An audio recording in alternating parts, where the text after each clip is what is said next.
Gana Ragunatam Vidantam Sajivam Sadvaitam Savadhutam Parijana Saitam Krishna Chaitanya Devam Shri Radha Krishna Padasagana Lalita Shri Vishaka Vidamscha E Krishna Karuna Sindhu Dinabandhu Jagate Gopesha Gopika Kanta Radha Kanta Namostute Tatta Kanchana Gorangira Devrindavani Vrishabhanusuti Devi Pranamami Haripriya Vanchaka Padaro Visya Kripa Sindhu Vyaivacha Patitanam Pavanebhyo Vaishnavebhyo Namo Namaha Jaya Shri Krishna Chaitanya Prabhu Nityananda Shri Advaita Gadadhara Shivasari Gaura Bhakta Vrinda Hare Krishna Krishna Krishna Hare.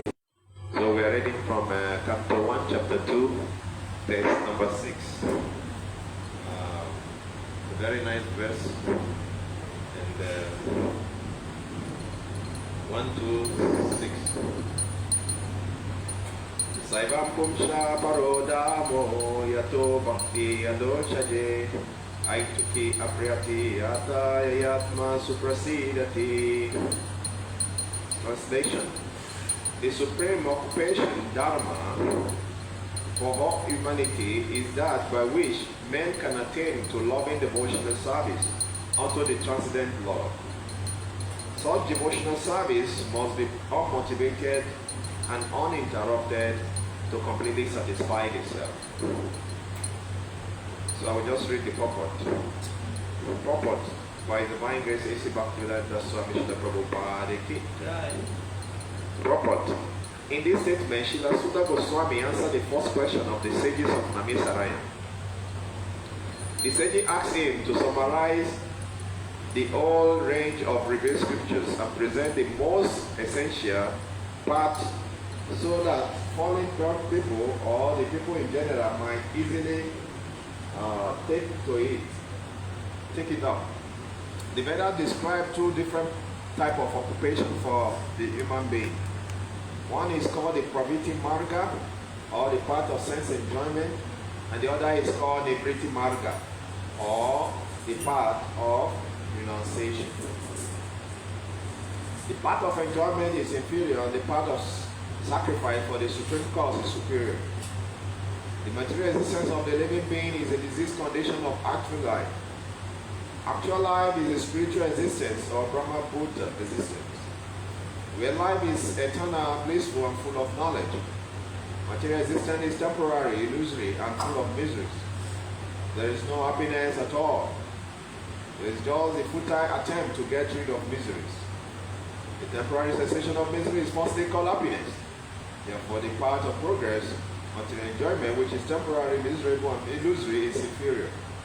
But devotional service to the Supreme Lord, which leads one to the eternal blissful and all-complacent life, is called the superior quality of occupation. This is sometimes polluted when mixed with the inferior quality. For example, adoption of devotional service for material gain is certainly an obstruction to the progressive path of renunciation. Renunciation or obligation for ultimate goal is certainly a better occupation than enjoyment in the diseased condition of life. Such enjoyment only aggravates the symptoms of disease and increases its duration. Therefore, devotional service to the Lord must be pure in quality, that is, without the least desire for material enjoyment. One should therefore accept the superior quality of occupation in the form of devotional service of the Lord, without any tinge of unnecessary desire, fruitive action, and philosophical speculation. This alone can lead one to perpetual solace in his service. We have purposely denoted Dharma as occupation, because the root meaning of the word Dharma is that which sustains one's existence. The living being's sustenance of existence is to coordinate his activity with his eternal relation with the Supreme Lord Krishna. It's the eternal attraction for all of them. Krishna is a complete whole, and everything else is his part and parcel. The relation is one of the servant and the served. It is transcendental and is completely distinct from our existence in material existence. This relation of servant and the served is the most congenial form of intimacy, One can realize it as devotional service progresses. Therefore, everyone should engage himself in that transcendental loving service of the Lord, even in the present. Om Namo Bhagavate Vasudevaya. Om Namo Bhagavate Vasudevaya. So this verse is a very nice verse. Sabapumsha paroda moyoto bhakti adoshaje haituki apratiyada yayatma suprasidati. So the verse is simply describing that we have two dharmas. One is the work we do in this life sustain our body. But the other dharma, which is primary dharma, sustains our soul. And that is called bhakti, devotion. And here in this verse is being described how that bhakti should be performed. See, in the secondary dharma, when we do something, we expect something in return. Okay, I'm doing business, so I put my money, invest my money here. So I see, and not expecting anything in return. Aituki apratiyata. Aituki means bhakti should be performed as is costless. Bhakti is costless and is uninterrupted. Means that satisfied. We become happy. That happiness we are looking for can only be achieved when we engage in pure bhakti, devotion to God, without expecting anything in return. Then our soul becomes satisfied, we become happy. So Srila Prabhupada explained in the purport that there is no happiness in this world.